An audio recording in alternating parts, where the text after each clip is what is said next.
ಎಲ್ರಿಗೂ ನಮಸ್ಕಾರ. ನಾನು ಅಶ್ವಥ್. ಪ್ರಧಾನಿ ನರೇಂದ್ರ ಮೋದಿಯವರು ಅಮೆರಿಕ ಪ್ರವಾಸ ಮುಗಿಸಿ ಭಾರತಕ್ಕೆ ಮರಳಿದ್ದಾರೆ. ಭಾರತಕ್ಕೆ ಮರಳಿದ ನಂತರ ಹಲವಾರು ವಿಷಯಗಳು ದೊಡ್ಡ ಮಟ್ಟದಲ್ಲಿ ಚರ್ಚೆಯಾಗ್ತಾ ಇದೆ. ಅದರಲ್ಲೂ F-35 ದೊಡ್ಡ ಮಟ್ಟದಲ್ಲಿ ಸದ್ದು ಮಾಡ್ತಾ ಇದೆ. ಮೋದಿಯವರ ಜೊತೆಗಿನ ದ್ವಿಪಕ್ಷೀಯ ಮಾತುಕತೆಯ ಬಳಿಕ ಅಮೆರಿಕದ ಅಧ್ಯಕ್ಷ ಡೊನಾಲ್ಡ್ ಟ್ರಂಪ್ ಅವರು ಭಾರತಕ್ಕೆ F-35 ಯುದ್ಧ ವಿಮಾನವನ್ನು ಮಾರಾಟ ಮಾಡ್ತೀವಿ ಅಂತ ಘೋಷಣೆ ಮಾಡಿದರು. ಟ್ರಂಪ್ ಅವರು ಘೋಷಣೆ ಮಾಡಿದ ಬೆನ್ನಲ್ಲೇ ಭಾರತಕ್ಕೆ ಈ ವಿಮಾನದ ಅಗತ್ಯವಿದೆಯಾ, ಇದಕ್ಕಿಂತ ರಷ್ಯಾದ ಸುಖೋಯ್ 57 ಯುದ್ಧ ವಿಮಾನ ಬೆಸ್ಟ್ ಅಂತ ಮಾತುಗಳು ಕೇಳಿ ಬರ್ತಾ ಇದೆ. ಹೀಗಾಗಿ ಈ ಎರಡು ವಿಮಾನಗಳ ಪೈಕಿ ಯಾವುದು ಬೆಸ್ಟು, ಯಾಕೆ ಭಾರತ ಈ ಯುದ್ಧ ವಿಮಾನಗಳನ್ನು ಖರೀದಿಸ್ತಾ ಇದೆ, ನಿಜವಾಗಿ ಒಂದು ದೇಶಕ್ಕೆ ಯುದ್ಧ ವಿಮಾನಗಳ ಅಗತ್ಯ ಏನು, ಇತ್ಯಾದಿ ಎಲ್ಲ ವಿಚಾರಗಳನ್ನು ನಾನು ಈ ವಿಡಿಯೋದಲ್ಲಿ ತಿಳಿಸ್ತಾ ಇದ್ದೀನಿ. F-35 ಮತ್ತು ಸುಖೋಯ್ 57 ಯುದ್ಧ ವಿಮಾನಗಳ ಬಗ್ಗೆ ತಿಳ್ಕೊಳ್ಳೋ ಮೊದಲು ಭಾರತಕ್ಕೆ ಯುದ್ಧ ವಿಮಾನ ಯಾಕೆ ಬೇಕು ಎಂಬ ಬೇಸಿಕ್ ಪ್ರಶ್ನೆಗೆ ಉತ್ತರವನ್ನು ತಿಳ್ಕೊಳ್ಳೋಣ. ಭಾರತದಲ್ಲಿ ಯಾವುದಾದ್ರೂ ಒಂದು ಮಹತ್ವಾಕಾಂಕ್ಷಿ ಯೋಜನೆ ಆರಂಭಿಸುವಾಗ ಅದಕ್ಕೆ ಸಾಕಷ್ಟು ಮಂದಿ ಕೊಂಕುಗಳನ್ನು ನುಡಿತಾರೆ. ಯಾಕೆ ಇಷ್ಟೊಂದು ಹಣವನ್ನು ಖರ್ಚು ಮಾಡಬೇಕು, ಇದರಿಂದ ರಸ್ತೆಯನ್ನು ನಿರ್ಮಾಣ ಮಾಡಬಹುದಲ್ಲ, ಯಾವುದಾದ್ರೂ ಶಾಲಾ ಕಾಲೇಜು ಆಸ್ಪತ್ರೆಯನ್ನು ನಿರ್ಮಾಣ ಮಾಡಬಹುದಲ್ಲ ಎಂಬ ಮಾತುಗಳು ಕೇಳಿ ಬರ್ತಾ ಇರ್ತವೆ. ಯುದ್ಧ ವಿಮಾನ ಬಿಡಿ, ಈ ಹಿಂದೆ ವಿಮಾನ ನಿಲ್ದಾಣಗಳ ನಿರ್ಮಾಣ ಮಾಡುವಾಗ ವಿಮಾನದಲ್ಲಿ ಹೋಗುವವರು ಶ್ರೀಮಂತರು, ಭಾರತಕ್ಕೆ ಯಾಕೆ ವಿಮಾನಗಳು ಬೇಕು, ವಿಮಾನ ನಿಲ್ದಾಣಗಳ ನಿರ್ಮಾಣ ಮಾಡುವ ಅಗತ್ಯ ಏನಿತ್ತು ಎಂಬ ಪ್ರಶ್ನೆಯನ್ನು ಕೇಳಿದಂಥ ದೇಶ ಇದು. ಈಗ ನಾನು ಮುಖ್ಯ ವಿಷಯಕ್ಕೆ ಬರ್ತೀನಿ. ಯುದ್ಧ ವಿಮಾನ ಯಾಕೆ ಬೇಕು? ನಿಮಗೆ ಗೊತ್ತಿದೆ, ಮೊದಲು ಭಾರತಕ್ಕೆ ಪಾಕಿಸ್ತಾನ ಶತ್ರು ದೇಶವಾಗಿತ್ತು, ಆ ನಂತರ ಚೀನಾ ಶತ್ರು ದೇಶ ಆಗಿತ್ತು. ಆದರೆ ಈಗ ಬಾಂಗ್ಲಾದೇಶ ಸಹ ಭಾರತ ಜೊತೆ ಶತ್ರು ದೇಶದಂತೆ ವರ್ತನೆ ಮಾಡ್ತಾ ಇದೆ. ನಿಮಗೆ ಗೊತ್ತಿರ್ಬೋದು, ಈ ಹಿಂದೆ ಸೈನಿಕರು ಕಾದಾಡ್ತಾ ಇದ್ರು. ಆದರೆ ಈಗ ಯುದ್ಧದ ಸ್ಥಿತಿ ಬದಲಾಗಿದೆ. ಈಗ ಬಾಂಬ್ಗಳ ಮೂಲಕ ದಾಳಿ ನಡೆಸಲಾಗ್ತಾ ಇದೆ, ಕ್ಷಿಪಣಿಗಳ ಮೂಲಕ ದಾಳಿಯನ್ನು ನಡೆಸಲಾಗ್ತಾ ಇದೆ. ಇದಕ್ಕೆ ಉದಾಹರಣೆ ಯಾವುದು ಅಂತಂದರೆ, ಇಸ್ರೇಲ್ ಹಮಾಸ್ ಯುದ್ಧ, ರಷ್ಯಾ ಉಕ್ರೇನ್ ಯುದ್ಧದಲ್ಲಿ ಸಾಕಷ್ಟು ಬಾರಿ ಯುದ್ಧ ವಿಮಾನಗಳು ಶತ್ರುಗಳ ನೆಲೆಗಳ ಮೇಲೆ ದಾಳಿ ಮಾಡ್ತಾ ಇತ್ತು. ಹೀಗಾಗಿ ಇಂದು ಎಲ್ಲ ದೇಶಗಳು ಯುದ್ಧ ವಿಮಾನವನ್ನು ಖರೀದಿಸಲು ಆಸಕ್ತಿಯನ್ನು ತೋರ್ತಾ ಇದೆ. ಬಾಲಾಕೋಟ್ ಮೇಲೆ ಭಾರತ ಏರ್ ಸ್ಟ್ರೈಕ್ ಮಾಡಿರೋದು ನಿಮಗೆ ಗೊತ್ತಿದೆ. ಪಾಕ್ ಆಕ್ರಮಿತ ಕಾಶ್ಮೀರಕ್ಕೆ ನುಗ್ಗಿದ ನಮ್ಮ ಯುದ್ಧ ವಿಮಾನಗಳು ಉಗ್ರರ ಲಾಂಚ್ ಪ್ಯಾಡ್ ಮೇಲೇ ಬಾಂಬ್ ದಾಳಿ ನಡೆಸಿ ಲಾಂಚ್ ಪ್ಯಾಡನ್ನು ಧ್ವಂಸ ಮಾಡಿದ್ವು. ಯುದ್ಧ ವಿಮಾನ ಇಲ್ಲದೇ ಇದ್ದರೆ ಈ ದಾಳಿಯನ್ನು ನಡೆಸಲು ನಮ್ಮಿಂದ ಸಾಧ್ಯ ಆಗ್ತಾ ಇರಲಿಲ್ಲ. ನಮ್ಮ ವಿರೋಧಿ ದೇಶಗಳು ಬಲಶಾಲಿಗಳಾಗ್ತಾ ಇರುವ ಸಂದರ್ಭದಲ್ಲಿ ನಾವು ಸಹ ಬಲಶಾಲಿಗಳಾಗಲೇಬೇಕು. ಈಗಾಗಲೇ ಚೀನಾದಲ್ಲಿ 5ನೇ ತಲೆಮಾರಿನ ಯುದ್ಧ ವಿಮಾನ ಇದೆ. J-20 ಹೆಸರಿನ ಫೈಟರ್ ಜೆಟ್ಟನ್ನು ಚೀನಾ ಅಭಿವೃದ್ಧಿಪಡಿಸಿದ್ದು, ಈ ಯುದ್ಧ ವಿಮಾನವನ್ನು ಪಾಕಿಸ್ತಾನ ಖರೀದಿಸಲು ಆಸಕ್ತಿ ಸಹ ತೋರಿಸ್ತಾ ಇದೆ. ಈ ಕಾರಣಕ್ಕಾಗಿ ಭಾರತ ಈಗ 5ನೇ ತಲೆಮಾರಿನ ಯುದ್ಧ ವಿಮಾನವನ್ನು ಖರೀದಿಸಲು ಆಸಕ್ತಿಯನ್ನು ತೋರಿಸ್ತಾ ಇದೆ. F-35 ಮತ್ತು ಸುಖೋಯ್ 57 5ನೇ ತಲೆಮಾರಿನ ಯುದ್ಧ ವಿಮಾನಗಳಾಗಿದೆ. ಭಾರತದಲ್ಲಿ 5ನೇ ತಲೆಮಾರಿನ ಯುದ್ಧ ವಿಮಾನಗಳು ಯಾವುದೂ ಇಲ್ಲ. ಭಾರತದ ಬತ್ತಳಿಕೆಯಲ್ಲಿರುವ ರಾಫೇಲ್ ಮತ್ತು ತೇಜಸ್ಸು 4.5 ಜನರೇಷನ್ನ ಜೆಟ್ ಫೈಟರ್ಸ್ ವಿಭಾಗಕ್ಕೆ ಬರುತ್ತವೆ.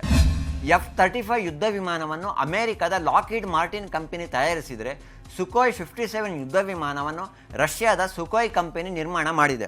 F-35 single seater single engine multi role aircraft ಆಗಿದ್ದರೆ, ರಷ್ಯಾದ Sukhoi 57 single seater twin engine multi role aircraft ಆಗಿದೆ. F-35 ಟಾಪ್ ಸ್ಪೀಡ್ ಮ್ಯಾಕ್ 1.6 ಆಗಿದ್ದರೆ, Su-57 ಟಾಪ್ ಸ್ಪೀಡ್ ಮ್ಯಾಕ್ 1.8 ಆಗಿದೆ. ಮ್ಯಾಕ್ ಅಂದರೆ ಏನು ಅಂತ ನೀವು ಕೇಳಬಹುದು. ವಿಮಾನಗಳು ಶಬ್ದದ ವೇಗಕ್ಕಿಂತಲೂ ವೇಗವಾಗಿ ಓಡೋದ್ರಿಂದ ಅದರ ವೇಗವನ್ನು ಅಳೆಯಲು ಮ್ಯಾಕ್ ಸಂಖ್ಯೆಗಳನ್ನು ಬಳಸಲಾಗುತ್ತೆ. ಶಬ್ದದ ವೇಗ ಗಂಟೆಗೆ 1234 ಕಿಲೋಮೀಟರ್. ಹೀಗಾಗಿ F-16 ಗಂಟೆಗೆ ಅಂದಾಜು 1093 ಕಿಲೋಮೀಟರ್ ವೇಗದಲ್ಲಿ ಹೋದರೆ, Su-57 ಅಂದಾಜು ಗಂಟೆಗೆ 2136 ಕಿಲೋಮೀಟರ್ ವೇಗದಲ್ಲಿ ಸಂಚರಿಸುತ್ತೆ.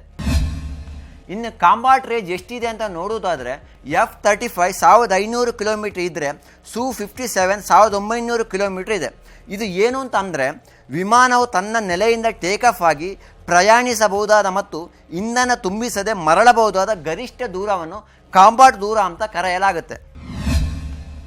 F-35 50,000 ಅಡಿ ಎತ್ತರದಲ್ಲಿ ಹಾರಾಡುವ ಸಾಮರ್ಥ್ಯದ ಜೊತೆಗೆ 8160 kg ತೂಕದ ಕ್ಷಿಪಣಿಗಳನ್ನು ಹೊತ್ತುಕೊಂಡು ಹೋಗುವ ಸಾಮರ್ಥ್ಯವನ್ನು ಹೊಂದಿದೆ. ಇನ್ನು Su-57 54,100 ಅಡಿ ಎತ್ತರದಲ್ಲಿ ಹಾರಾಡುತ್ತೆ ಮತ್ತು ಒಟ್ಟು 7,400 kg ತೂಕದ ಕ್ಷಿಪಣಿಗಳನ್ನು ಹೊತ್ತುಕೊಂಡು ಹೋಗುವ ಸಾಮರ್ಥ್ಯ ಇದೆ. ಯುದ್ಧ ವಿಮಾನಗಳಲ್ಲಿ ಸೆಲ್ತ್ ತಂತ್ರಜ್ಞಾನ ಇರುತ್ತೆ. ಈ ವಿಚಾರದಲ್ಲಿ F-35 ಅಡ್ವಾನ್ಸ್ಡ್ ಆಗಿದ್ದರೆ, Su-57 ಲಿಮಿಟೆಡ್ ಅಂತ ಹೇಳ್ಬೋದು. ಇದು ಏನು ಅಂತಂದರೆ, ಶತ್ರು ರಾಷ್ಟ್ರಗಳಿಗೆ ರೇಡಾರ್ಗಳಿಗೆ ಸಿಗದಂತೆ ವಿಮಾನಗಳನ್ನು ಅಭಿವೃದ್ಧಿಪಡಿಸಲಾಗುತ್ತೆ. ಈ ವಿಮಾನಗಳಿಗೆ ಸೆಲ್ತ್ ಟೆಕ್ನಾಲಜಿ ಚೆನ್ನಾಗಿದ್ದರೆ ವಿಮಾನ ತುಂಬ ಹತ್ತಿರದಲ್ಲಿದ್ದರೂ ರೇಡಾರ್ನಿಂದ ಪತ್ತೆ ಹಚ್ಚಲು ಕಷ್ಟವಾಗುತ್ತೆ. ಬಹಳ ಮುಖ್ಯವಾಗಿ ಒಂದು ವಿಮಾನಕ್ಕೆ ಎಷ್ಟು ಹಣ ಬೇಕು ಅಂತ ನೋಡುವುದಾದರೆ F-35ಗೆ $80 ದಶಲಕ್ಷ ನಿಂದ $110 ದಶಲಕ್ಷ ಆಗುತ್ತೆ.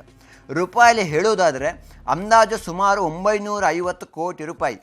ಇನ್ನು Su-57ಗೆ $35 ಮಿಲಿಯನ್ ನಿಂದ $40 ಮಿಲಿಯನ್ ಇದೆ. ಭಾರತದ ರೂಪಾಯಲ್ಲಿ ಹೇಳುವುದಾದರೆ 346 ಕೋಟಿ ರೂಪಾಯಿ. ಸದ್ಯ ಈಗ ವಿಶ್ವದಲ್ಲೇ ದುಬಾರಿ ಯುದ್ಧ ವಿಮಾನ ಎಂಬ ಖ್ಯಾತಿಗೆ F-35 ಪಾತ್ರವಾಗಿದೆ. ಹಾಗೆ ನೋಡಿದರೆ F-35ಗೆ ಹೋಲಿಕೆ ಮಾಡಿದರೆ Su-57ನ ಬೆಲೆ ಅರ್ಧಕ್ಕರ್ಧ ಕಡಿಮೆ ಇದೆ. ಈ ಬಾರಿ ಬೆಂಗಳೂರಿನಲ್ಲಿ ನಡೆದ ಏರ್ ಶೋನಲ್ಲಿ F-35 ಮತ್ತು Su-57 ಯುದ್ಧ ವಿಮಾನಗಳು ಭಾಗಿಯಾಗಿದ್ವು. ಹಾಗೆ ನೋಡಿದರೆ ಈ ಎರಡೂ ಯುದ್ಧ ವಿಮಾನಗಳು ಭಾಗಿಯಾದ ಮೊದಲ ಏರ್ ಶೋ ಎಂಬ ಖ್ಯಾತಿಗೆ ಬೆಂಗಳೂರು ಪಾತ್ರವಾಗಿದೆ. ಇನ್ನು F-35 ಯಾವೆಲ್ಲ ದೇಶಗಳಲ್ಲಿ ಕಾರ್ಯಾಚರಣೆ ನಡೆಸ್ತಾ ಇದೆ ಅಂತ ನೋಡುವುದಾದರೆ America, Israel, United Kingdom, Japan, Israel, Italy, ಆಸ್ಟ್ರೇಲಿಯಾದಲ್ಲಿ ಕಾರ್ಯಾಚರಣೆ ನಡೆಸ್ತಾ ಇದೆ. Su-57 ರಷ್ಯಾ ಬಿಟ್ಟರೆ ಯಾವುದೇ ದೇಶದಲ್ಲಿ ಕಾರ್ಯಾಚರಣೆ ನಡೆಸ್ತಾ ಇಲ್ಲ. ಕಳೆದ 7 ವರ್ಷದಲ್ಲಿ 11 F-35 ಯುದ್ಧ ವಿಮಾನಗಳ ಪತನ ಹೊಂದಿದರೆ Su-57 2019 ಮತ್ತು 2020ರಲ್ಲಿ ಪತನವನ್ನು ಹೊಂದಿತ್ತು. ಸದ್ಯ ಭಾರತದಲ್ಲಿ 2229 ಯುದ್ಧ ವಿಮಾನಗಳಿದ್ದು ಈ ಪೈಕಿ 600 ಫೈಟರ್ ಜೆಟ್ ವಿಮಾನಗಳು. ಅಮೆರಿಕ ಅಷ್ಟು ಸುಲಭವಾಗಿ ಭಾರತಕ್ಕೆ ತಂತ್ರಜ್ಞಾನವನ್ನು ನೀಡ್ತಾ ಇಲ್ಲ. HAL ತೇಜಸ್ಸಿಗೆ ಅಮೆರಿಕದ ಜನರಲ್ ಎಲೆಕ್ಟ್ರಿಕ್ ಇಂಜಿನ್ ನೀಡುವುದಾಗಿ ಹೇಳಿತ್ತು. ಆದರೆ ಅದು ಸರಿಯಾದ ಸಮಯಕ್ಕೆ ಇಂಜಿನ್ ಸಪ್ಲೈ ಆಗ್ತಾ ಇಲ್ಲ. ಈ ಕಾರಣಕ್ಕೆ ತೇಜಸ್ ವಿಮಾನ ಉತ್ಪಾದನೆ ತಡವಾಗ್ತಾ ಇದೆ. ಹಾಗೆ ನೋಡಿದರೆ ರಷ್ಯಾ ಮೊದಲಿನಿಂದನೂ ಭಾರತ ಜೊತೆ ಉತ್ತಮ ಸಂಬಂಧವನ್ನು ಹೊಂದಿಕೊಂಡು ಬಂದಿದೆ. ಭಾರತದ 60% ಶಸ್ತ್ರಾಸ್ತ್ರಗಳು ರಷ್ಯಾದವೇ ಆಗಿವೆ. Su-30, MiG-29, MiG-21 ಯುದ್ಧ ವಿಮಾನಗಳು ಈಗಲೂ ಭಾರತದ ವಾಯುಸೇನೆಯಲ್ಲಿದೆ. ಭಾರತ ಮತ್ತು ರಷ್ಯಾ ಜಂಟಿಯಾಗಿ ಬ್ರಹ್ಮೋಸ್ ಕ್ಷಿಪಣಿಯನ್ನು ಸಹ ಅಭಿವೃದ್ಧಿಪಡಿಸಿದೆ. ಉತ್ತರ ಪ್ರದೇಶದ ಅಮೇಠಿಯಲ್ಲಿ ಭಾರತ ಮತ್ತು ರಷ್ಯಾ AK-203 ರೈಫಲ್ ಸಹ ಉತ್ಪಾದನೆ ಮಾಡ್ತಾ ಇದೆ. ಅಮೆರಿಕವನ್ನು ನಂಬಲು ಸಾಧ್ಯವಿಲ್ಲ. ಮೊದಲಿನಿಂದಲೂ ಭಾರತ ಜೊತೆ ರಷ್ಯಾ ಉತ್ತಮ ಸಂಬಂಧ ಹೊಂದಿರುವ ಕಾರಣ ರಷ್ಯಾದ Su-57 ಯುದ್ಧ ವಿಮಾನವನ್ನು ಖರೀದಿಸುವುದು ಉತ್ತಮ ಎನ್ನುವ ಮಾತುಗಳು ಈಗ ಕೇಳಿ ಬರ್ತಾ ಇದೆ. ಈಗ ಭಾರತಕ್ಕೆ ಅಮೆರಿಕ ಮತ್ತು ರಷ್ಯಾ ಯುದ್ಧ ವಿಮಾನಗಳು ನೀಡುವುದಾಗಿ ಆಫರ್ ನೀಡಿವೆ. ಹೀಗಾಗಿ ಭಾರತಕ್ಕೆ F-35 ಯುದ್ಧ ವಿಮಾನ ಬರುತ್ತಾ, Su-57 ಯುದ್ಧ ವಿಮಾನ ಬರುತ್ತಾ ಎಂಬ ಪ್ರಶ್ನೆಗೆ ಮುಂಬರುವ ತಿಂಗಳಲ್ಲಿ ಉತ್ತರ ಸಿಗಲಿದೆ.